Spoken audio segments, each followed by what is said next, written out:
Hey, friends, and welcome back to another episode of Becoming Unbound, the podcast where we break free from the boxes society puts us in and explore what it really means to live life on your terms. We're here to redefine freedom, whether it's freedom from your 9 to 5, your relationships, your finances, or those limiting beliefs that have been holding you back. This is the space where we tell stories of becoming unbound in every sense of the word. So today's guest is Rachel Kalmar, a former holistic nutritionist turned digital marketer who helps businesses show up and stand out online. From gut health to branding, Rachel knows how to blend strategy with soul. She creates digital spaces that feel human, and she's proof that you don't need to follow the rules to make a real impact. All right, friends, I'm so excited for this conversation. Let's dive in.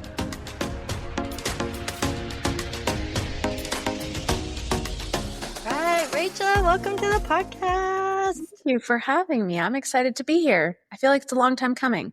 I know. This is great. Yeah, I feel like there's been just us trying to book in. And anyways, I'm so glad we're making this happen today. So I wanted to start and tell our listeners kind of how you got to be here, how we know each other, maybe a little bit about your story. I love our story. Like you said, I think yesterday in a text, I was like, I don't know if we're sisters-in-law, but I know that confused me too. I don't think we are, but that's something. Yeah, we are something. Listeners, if you know what we are, Rachel will tell the story and then you can tell us what we actually are. Tell us in the comments. Literally, we need to know. Essentially, my brother is married to Carly's sister. So Carly's sister, Hannah, is my sister-in-law. But I'm not sure if that makes Carly my sister-in-law, and I'm pretty sure it doesn't, but we have to be related somehow. Definitely we're related. Because my brother is your brother-in-law. Yeah. So what is that? I don't know. It's nothing. That doesn't feel fair. We're something. It's okay. As long as we know that we're something, then we're good. Yeah. And it's so great that we immediately we kind of connected. I don't know. I don't remember the first time we met, but immediately we were we locked eyes. And I feel like we were in conversation. It was this girl gets me. Oh my God. But that's exactly it. Literally, Carly and I, we have the same views on life and on everything going on in the world. And I think when you find someone who has the ability to question the narrative and who just has the ability to think for themselves, you cling on to those people really hard because it's hard to find that. And also, when someone just becomes relatable to you, you don't want to let go of that either. You can just feel wholeheartedly yourself. There's no judgment. You can say really what you're thinking and know that they're thinking the same thing, even if they're not going to express it. And it's really special when you have that connection with someone. I have a girlfriend. One of my mom's really good friends, her daughter, my mom's like, yeah, they're on the same page as us and whatever. And we connected, we went out, and all of a sudden we're best friends and I said the same thing to her. I was like, when you find someone, especially today, who aligns with you on all these things, you don't want to let them go. Yeah. Ever.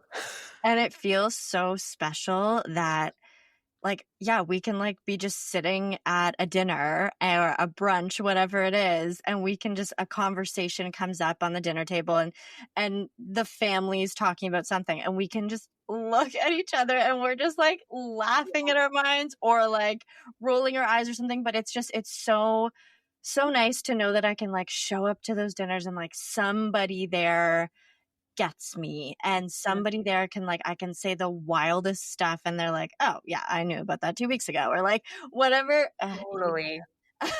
It just feels so, I don't know, comforting, aligned, and yeah, you're right. As soon as you find people who have that sense of home to you and we can text each other, just be oh my God, remember that thing that happened? And we, and it feels so nice to be able to connect with people. And you're right. Yeah, you're not going anywhere. I mean, literally we're that sister something. So yeah, exactly.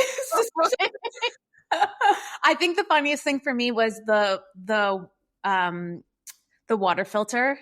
the gift, the water filter gift. But then when we were sitting outside and you're like, hey, Rachel, you want to come on this turf with me? And then, they could be like, yeah, so, and we're like, so do you really want us to tell you? Yeah, and it's nice because then we can like when someone understands you in a group of people, it feels like then it doesn't really matter what anyone else kind of says or thinks, because you're like, somebody here gets me, even if I'm the crazy one of the family. Like it feels so like home. It feels like, okay, someone here gets me, it's all good. And I love the water filter thing. Yeah, me too. You should tell everyone about it. So yeah, there is members of our family that still are strong team tap water, and it just makes me want to gag a little bit. But to each their own. Like, I get it. We're all on our different journeys of figuring out how we nourish our bodies and what feels like the best health practices for us. And so every time I would kind of go to a family member's house, I would either bring my own water bottle or I would just be thirsty. Or Instacart water like I did. or Instacart water to the front door. So you do what you have to make sure that like your boundaries around your health and wellness are, respected in your own sense. Like, I'll just do whatever I have to do in that situation. And I also know that like if I am parched, like I'm not going to die from tap water. But I wanted to, and slowly I start to like the way I give gifts now to these family members is that I will give them something that like kind of resonates me. And it's like the first baby step to sort of like giving them a new idea around health and wellness. And so I ended up buying my sister a water filtration, just one of those ones that goes in the fridge. And I texted you right away. I was like, so do you think this is a good gift? Like, do you think this is too much, or is it like just perfect for what maybe they need? Because everyone's seen the Brita filters. This is just maybe one step up from that. I would say that. And yeah, I ended up like, providing a gift, which I love giving gifts, that was aligned with me. We got a good laugh out of it. And now when we go to their house, we can go drink water. It's exactly it. I think what you said was really important when it comes to everyone is on their own journey and respecting that everyone is on their own journey, but still having the ability to share knowledge that you have if they're open to receiving it. I think the most frustrating part is when someone is not open to receiving it or having a conversation and just blindly tells you you're crazy, or, this doesn't make sense and this is not what we were taught, because you're a sister or you're a daughter or you're a friend and you're not someone who maybe is in an industry that tells you that you know better, like a doctor. And I feel like for me, that's the most frustrating part, because I don't need to be a doctor to do research and to have knowledge on these things and to find resources that, tell me that these are not the best things. To be honest, I listened to something this morning and I think it's perfect timing. And it was Max. I forget how to say his last name. You know who I'm talking about? Yeah.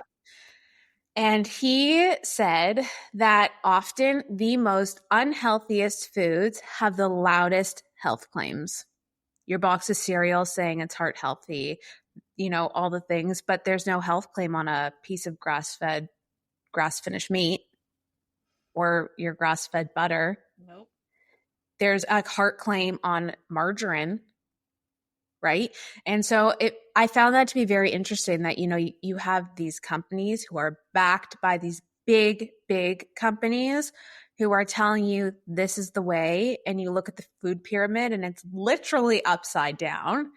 And, people put their blind faith and trust into that because they think that these people really are a do no harm, and, that they are really looking out for your best interests. And so it's frustrating when you're trying to tell someone like, hey, why don't we, take a step back from that? And let me show you this paper that maybe you're not going to see by the big companies who are funding these brands.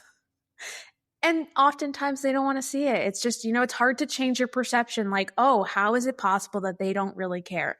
Or how is it possible that I've grown up thinking this was good for me and it's really not? Oh, so you're telling me your box of cereal in the morning is a good option for you to have to keep you sustained and energized and fulfilled throughout your day? The frustration is beyond me that there's clear marketing, purely just campaigns to get you to buy things. Like, Yeah. obviously, like, I feel like, I don't know, we went to school at the exact same time. You took a media course, yes? Like, there's No. really? Oh, in my school, there was like definitely like a full unit in, I think it was like language or English or whatever. And you learned all about like media and how to tell and read boxes and colors that were attracting you. And when you like created your own media project, you wanted taglines that showed you that the product was good. And these claims don't have to be based in anything. Like, they don't have to be backed up by any kind of research. And if they are backed up by research, it's probably funded by that company. And so it's super interesting that when you challenge the marketing around different products, like, I'm simply challenging the marketing here and then diving a little bit deeper, like reading ingredients or understanding what the alternatives are. And it's super fascinating that, like, even when you go to question marketing, so many times you're shot down. You're like, but they're just doing that so that you buy it. Yeah. And I think too, when you really think about it and like consciously think about it, is, these big industries don't make money off of healthy people. No, no. And well, if they don't make money off of healthy people, where are they being funded? Right? So there's a piece of it where the sicker you are, the richer we get. And again, you're like, don't you want to be living in a population where everyone is thriving and healthy and happy and financially stable? And maybe I'm in a dreamland. I don't know. I didn't think that was. Why do we have to have people who struggle, who are sick? We have the means and the resources to have a really amazing life, but that's not what they want for us. And I think for people to realize that, and to, once you see it, you can't unsee it. Once you know it, you can't unknow it. And I often wish I was ignorant, like some people that I just know, who don't challenge or question the narrative or what they're being told and just kind of blindly follow. And I've said this many times, like sometimes I wish I could just go back and not think about these things, because to be honest, it's easier not to know that that's how the world operates. I It know. is so much easier not to know that. And it's a scary thing to think about, to be like, they don't want us to thrive.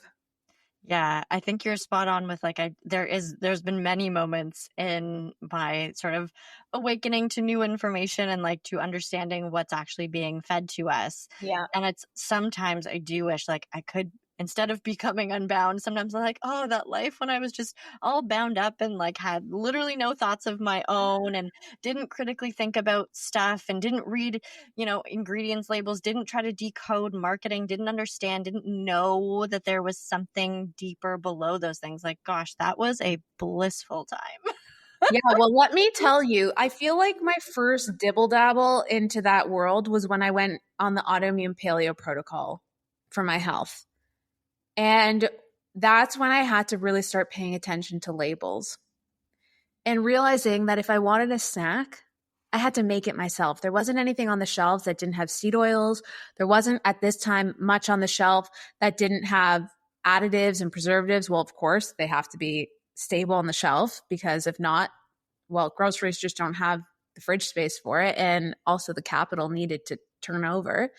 And that was really my first kind of entry into being like, wait, wow, there's a lot of products. They try to do good and they try to tell you they're good. And then you go and you read the back of the label and you're like, oh, that has, canola oil.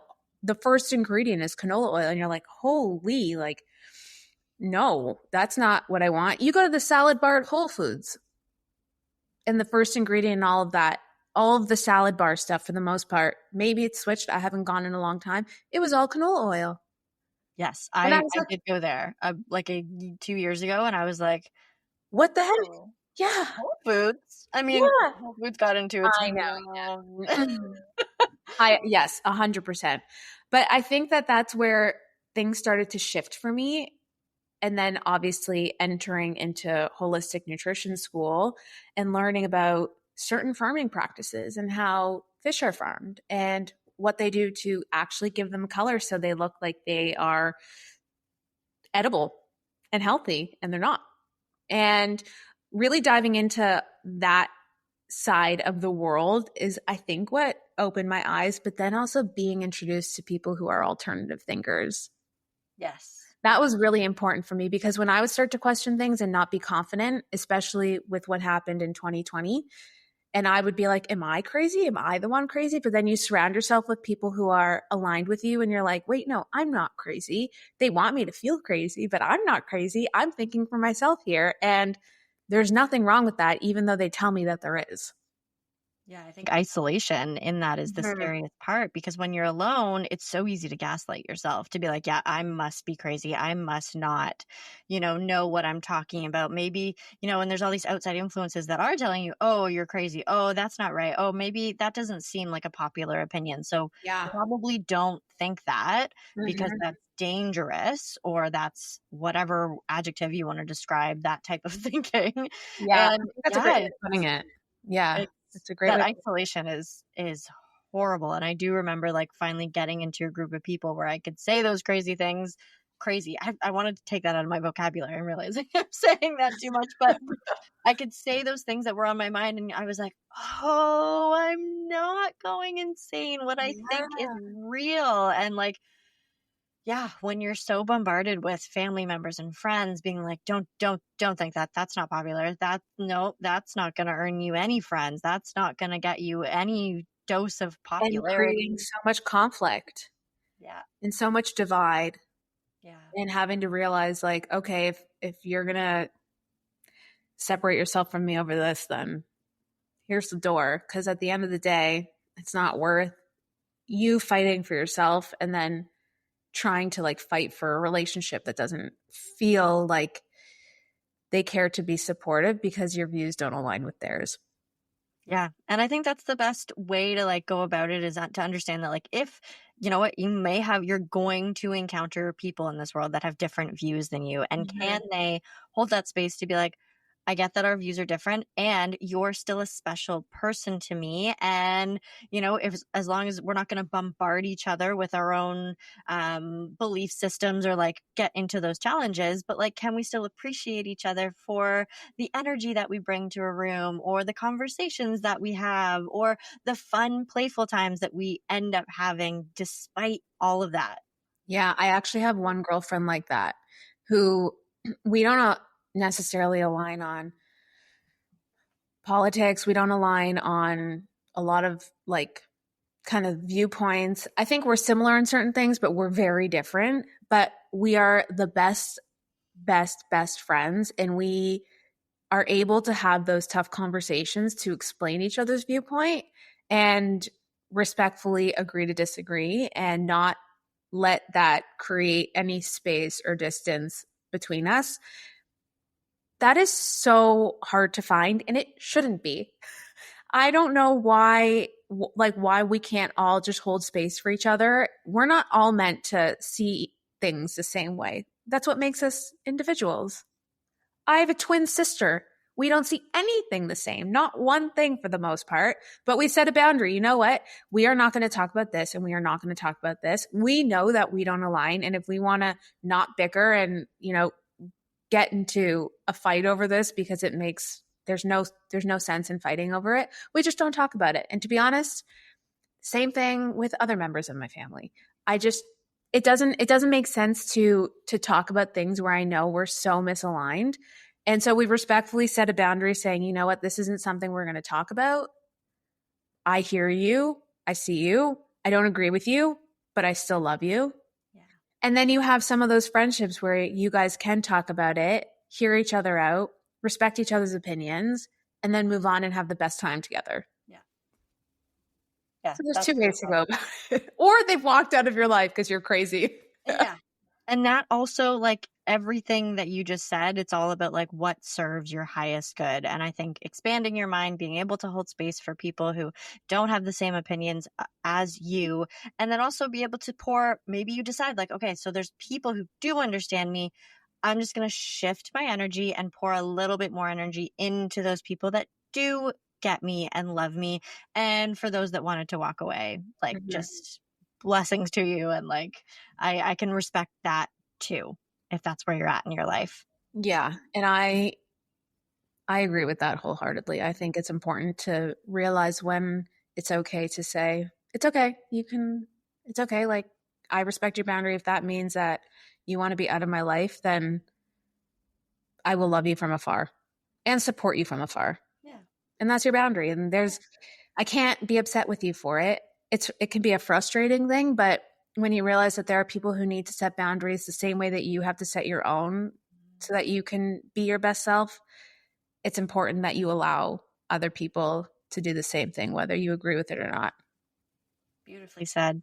So, Rachel, I want to get a little bit of sense of like, how did you go? You said you mentioned you got into understanding holistic nutrition. So tell us a little bit about your journey and maybe sort of like how you got into that and maybe walk us through where you got to now. And was there ever in those moments a little light bulb moment that told you had to shift or change? Hey friends, quick little interruption. You have something to say, something real, something that could change lives, but instead you're stuck Googling how to edit, how to post, and how to make your podcast actually go somewhere. You're overwhelmed, second guessing every step, and wondering if it's even worth it. That's where I come in. I help entrepreneurs and creatives launch and manage powerful podcasts that actually grow their audience and build their business. No more guessing, no more burnout. Just you showing up to speak while I handle the rest. I manage top-ranked shows around the world. Editing done, strategy covered, social content handled. You record the magic and I take it from there. So if you're ready to finally make your podcast work for you and share your story with the people who need it most, go to carlybutlermedia.com and book a call. You don't have to figure this out alone. Now back to the episode. I think my health has always been at the forefront of everything because it's so distracting. And when I went into holistic health and I started learning that, oh, you don't need a pill for this, you don't need a pill for this, but let's parasite cleanse because nobody talks about that. It really is what shifted my perspective from being failed by the medical system for 12 years and being put on all these medications or just being medically gaslit. It's all in your head. It's, you don't actually feel this. Presenting them with a whole bunch of symptoms and then eventually being told, okay, you know what? The Cleveland Clinic has accepted you into a medical trial, so you're going to try certain drugs and see. And I said, absolutely not. And that was the end of it. I never really went back to a doctor unless it's been like my regular GP for, your yearly physical. And even then I don't go anymore. I said, screw this. This is not for me. It doesn't make sense. You're going to want me to try something and who knows what the side effects are. And you failed me for so long. I said, heck no. And I went the complete opposite way. And when I went on AIP within 2 weeks, all my pain went away. I had lost a lot of weight and a lot of it was inflammation that I was struggling with. And then as I got deeper into it, I was like, this industry can do really good things. My dad was struggling with ulcerative colitis. And I know that he had started kind of trickling into the natural space, trying to essentially create a team for himself where he had to be on some steroids, but then also correcting things with natural health and seeing how that supported him and really pushed his recovery further. So it was just a really eye-opening journey being in that space. And then I connected with Dr. Stephanie Canestraro. And I did a test with her, and it was a really intricate test that discovered I actually all these years had been struggling with Lyme disease, and getting to the root of that and finally starting to shift everything going on. And it's still a work in progress. I think I go like this, honestly, I go up and down. I have really good weeks, really good months, and then boom, I feel like my world is ending. But that journey has been, like I said, it's been eye-opening. I don't think I would have it any other way, honestly. And when we spoke about earlier, surrounding yourself with people who think like that, those are the group of people that allowed me to really think for myself when I needed to think for myself the most, when everything kind of 5 years ago was crazy. And that was really the shift for me. And I was practicing, I had my own practice. I was specializing in gut health and I loved it. Like, nothing was more gratifying than having someone come to you saying, I'm going to the bathroom 12 times a day and I feel like poop. And after working with you, reversing that for them. But there came a time where I couldn't shut it off.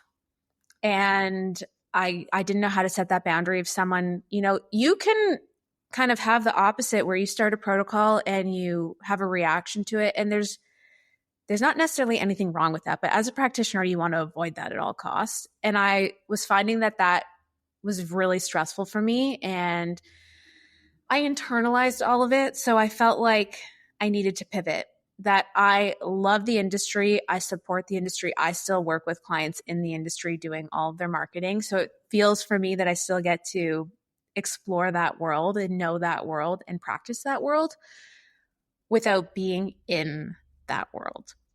And that's when I ended up kind of shifting off into digital marketing. I think when you own your own business, you know this, you wear all the hats. So I had to do all my marketing. I had to do all my, everything. I did my very first website until I hired someone else to redo it for me. But I've always had a really a love for that. I'm a very minimal creative human. And, having the nicest graphics was important to me and all this stuff. But I felt like because I was so emotionally involved in my own business, the content got stuck in my head. Like I couldn't do it. And now working for other people and helping them with their content, it feels like ideas. I'm just like, oh my God, where was this girl 3 years ago for my own business? So I really am proud of the journey that I took to get me here. It definitely was unconventional and questioned a lot for sure. I questioned it a lot, being like, how am I going to make this work? I have bills to pay. I have a big dog I need to support and, all the things. And so it felt very scary, but I also believe that when you follow your passion, that everything will just sort itself out as it should.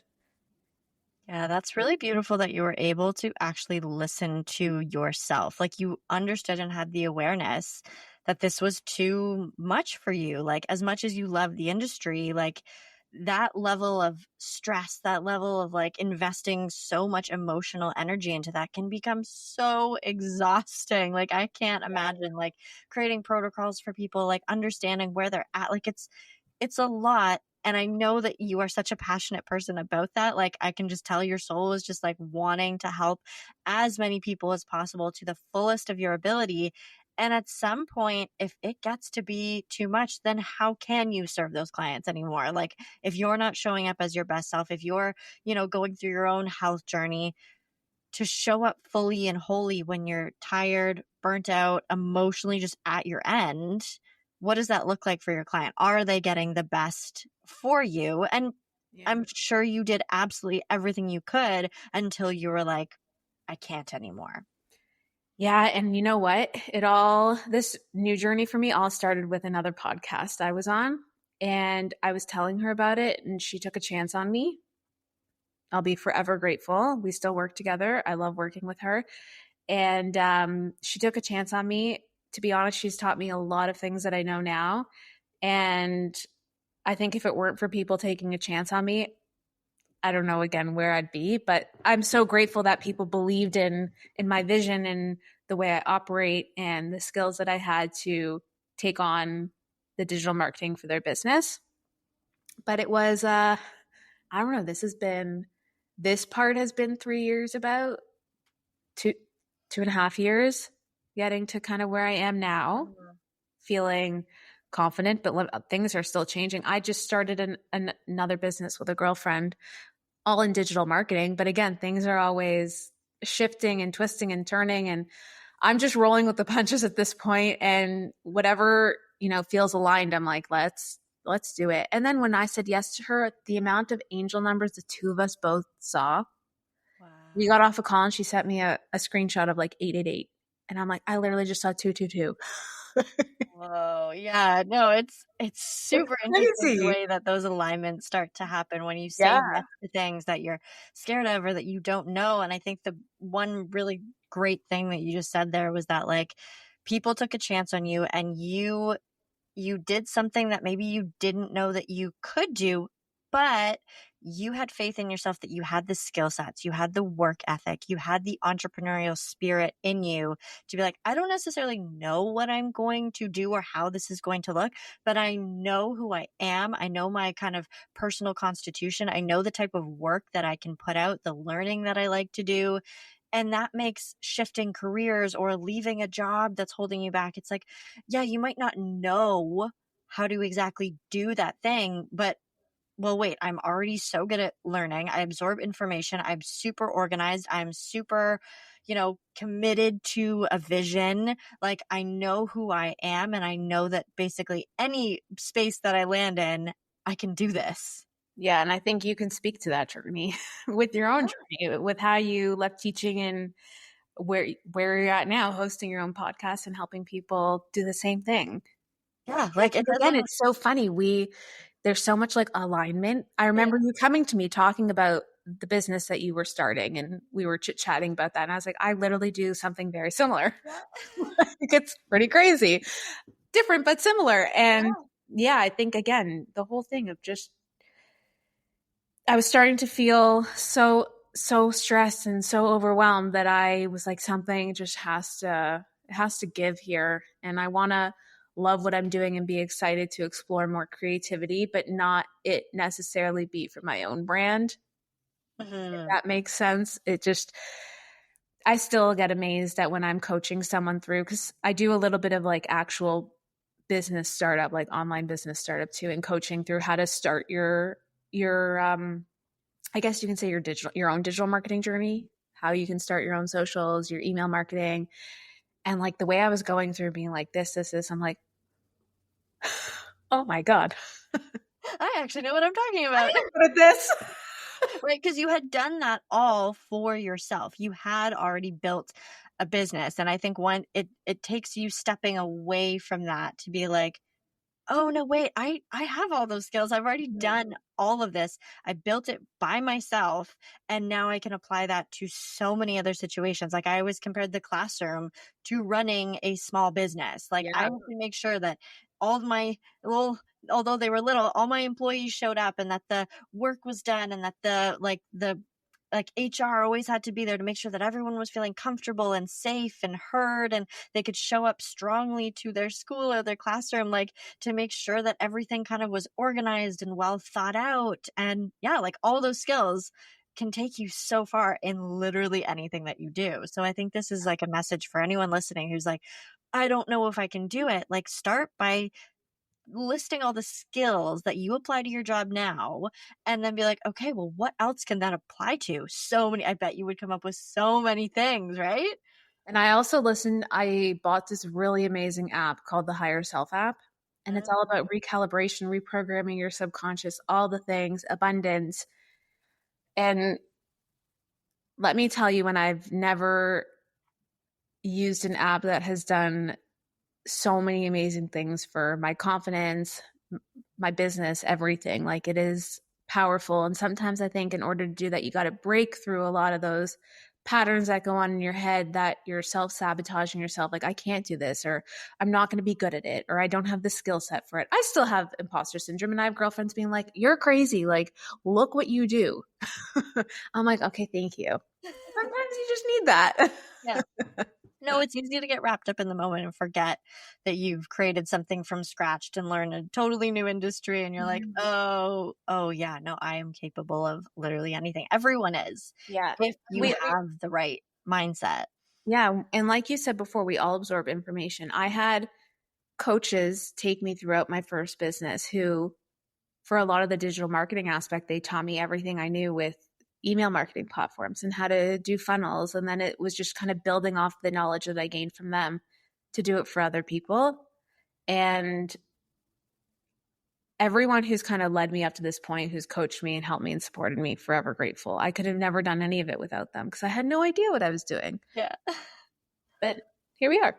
I love that. And it really does sound like you found a new sense of freedom. And we talk about that a lot on the podcast. So I would love to know, like, for you, finding freedom in your own life, becoming unbound by old systems or narratives in your mind, or like, how does that play out for you? What does freedom look like in your daily life? I think kind of just how you said it, just being able to think for myself, number one, and have the freedom to structure my day the way I want it structured, the ability to take my dog for a walk when I want to take my dog for a walk, be able to express myself and work with people who feel aligned with me, to me is all a form of freedom within my personal life. And also, I think more deep down,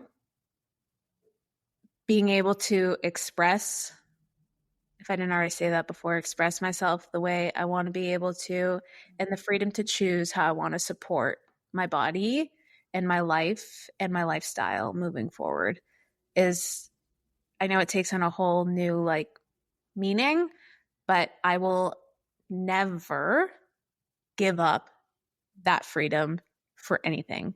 To me, that is the most important. I get to choose what I put into my body, how I put it into my body, and what I'm going to do outside of work and life freedom. That is like the freedom that means the most to me.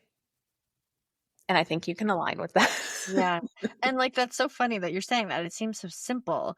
And yet that is such a radical way of thinking. Like, some people are like they've never, I don't know, like, I just feel like it's not radical at all. And yet it is like one of the most radicalized ideas in our society. Like, how crazy is that? It's just like free to do what I want with my nutrition, my wellness, my health, my mental health, my understanding, the thinking that I do in my own brain, in my brain that affects nobody else.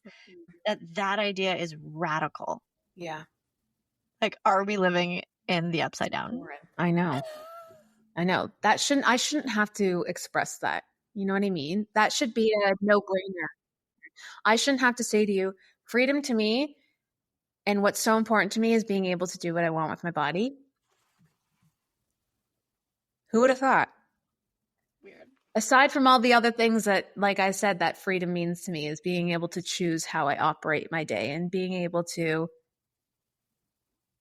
decide kind of anything and everything for myself. And That, to not outsource your own intelligence. yeah, none of this should be like a new thing. It shouldn't come as a surprise. It should be, everyone on this podcast should be saying, like, it shouldn't be a thing. I know. But it's crazy that that's like something I have to express. And I Well, think that's another way that you and I connected when we did. It's a big part of our alignment. so let's say, like, okay, maybe someone sort of feels like they relate to that type of freedom, and yet they are having family members, people in their life that are, like, again, believing that they are radical in their choices, or feeling like nobody understands them.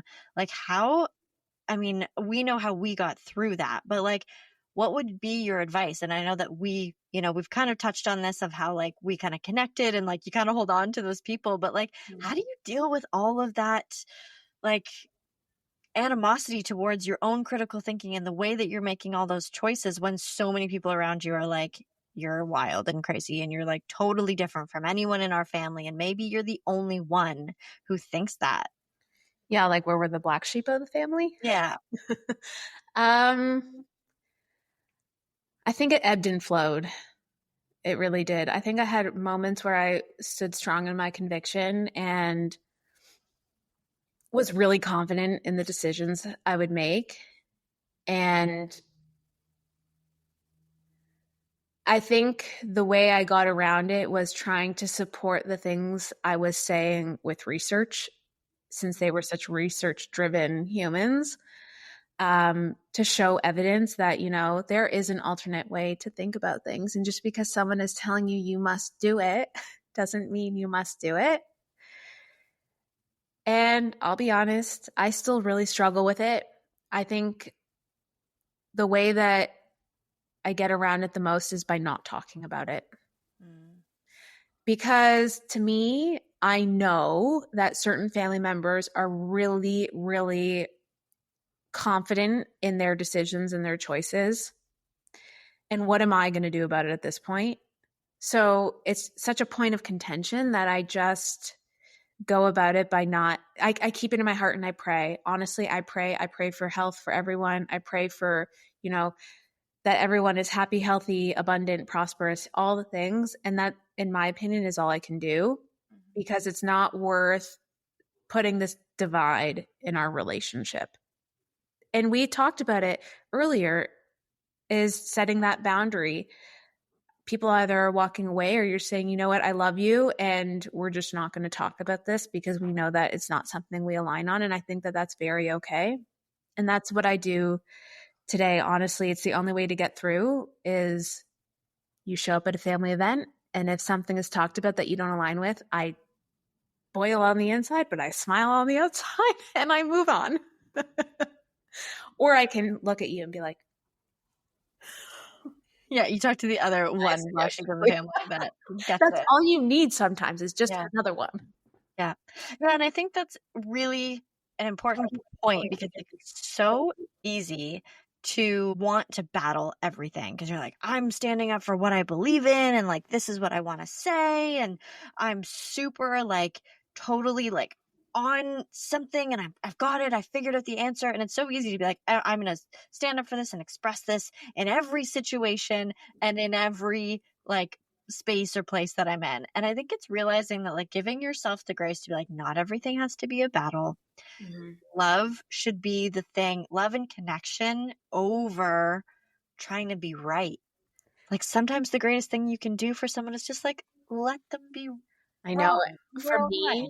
and I think for me, the hardest piece is you love people so much that there's that internal battle where you're like, I know that they're doing things that are harming them. They don't see it, but I know that they're doing things that are harming them. And how ultimately do I keep my mouth shut? But realizing that I've gotten to enough tiffs to just keep my mouth shut. But I do feel like that's the hardest part. The hardest part is knowing how much I love and adore and care and would do anything to protect the people that I love. And how do I just stay silent? And then eventually, when you realize that they don't want to hear it, you have no other choice but to stay silent, because if they don't want to hear it, then what am I going to do other than pray and hope for the best? Yeah. Yeah, that's a hard part. It's very hard. It's very hard. You're like, I don't want anything to happen to the people that I love. No. And it's out of my control. And it comes from a place of love, but when it's expressed, sometimes it's just not quite like you want to say, like, this is coming from a place of love because I don't want to see you harm yourself. Like, this is only because I've spent the time, I've done the critical thinking that maybe you haven't just had an opportunity to have yet. And I'd love to share this with you. And yeah, it's that balance of being like, they're also on their own journey, because you could have told me stuff, you stuff, like way back in the day that would have seemed wild. And I would have been, I totally just would have fluffed that off and been like, oh yeah, that person's insane. But they're probably right. And I would have looked back 10 years from now, if I can remember what they said, to be like, oh yeah. But that was my journey. I had to go through all of that. And it's important to know that we can't always interfere and play God on the things that people are choosing to do for themselves, because that's also freedom. Yeah. Yeah, I agree with you. It's definitely hard. I think the loving them part is the hardest. Yeah. It's the hardest thing to separate for me because I'm such an empath. I'm such a lover. I want everyone to be happy and healthy. I want everyone to thrive. And then, you see certain things or know certain things where you're like, this is not going to be it for you. It's not going to support you. It's not going to lead you in the right direction. And my dad would say this to me all the time. There's a time where I know I have to intervene because you're doing something dangerous. So there's a time I need to let you figure it out for yourself. Yeah, I think that's the challenge of all parents come to understand. I haven't been through that yet, so Yeah. I don't really know what that I feels haven't like, been but through yeah. that yet either. But I think it's the same with your siblings or any, friends you consider family or extended family that you just, it's out of your control. You have to love them and just pray for them. And you know that what you're doing for your own body is where you feel that you're supporting yourself the best. And you have to realize that they think that they're doing the best for them. Yeah. And you can only do so much. Yeah, and There's honestly, nothing wrong like, with that. I think there is a lot of power in the mind. So if someone does believe that what they are doing is for the best and their brain really believes it, there is some power in that, right? Like if you truly believe that what you are doing for your body is the best, I think the dangerous spot is when you're like, ooh, I don't know, and you're doing something out of Yeah. fear. But if there's something that you're like, I'm doing this because I believe it's the right thing, the power of the mind is very protecting in that sense, right? Like if you believe that tap water is the best for you, then like maybe You your drink body that tap water. maybe your body has all of the mechanisms that it needs Handle it. to, detox from that and make sure that all the heavy well, whatever. I'm not going to go into that, but all of the things that are included in tap water, That's a your whole other body has the hour. capability of dealing with it. Yeah, I agree with you 100%. And if someone out there who's listening is kind of in the same position, it's just about sending them all your love and hope and prayers and just realizing that they're not on the same journey as you. And it's hard to see and it's hard to witness, but it's out of your control. Amazing. Well, thank you so much for coming on today. I feel like this conversation was jam-packed with so many amazing nuggets. So now you're on a new digital marketing path. If anyone wants to find out more, where can they find you? They can either find me at rachelkalmarconsulting.com or contentbank.agency. Those are my two new babies. Awesome. I will put all of that in the show notes. So, friends, you can go check out Rachel's new journey and see what she's up to. And maybe it'll be a good fit for you and any of the digital marketing needs that you have. Thank you so much for having me. Awesome. All right. Big love to Rachel for reminding us that alignment matters more than algorithms, and showing up authentically is always the best strategy, whether you're talking about your health or your business. So if this episode lit a fire in you, I have a request. Please take a moment, subscribe, leave a review, or share it with a friend who might have been going through the exact same thing that we talked about in this episode. It means the world to me and it helps the show grow. All right, friends, stay tuned for next week and another episode of Becoming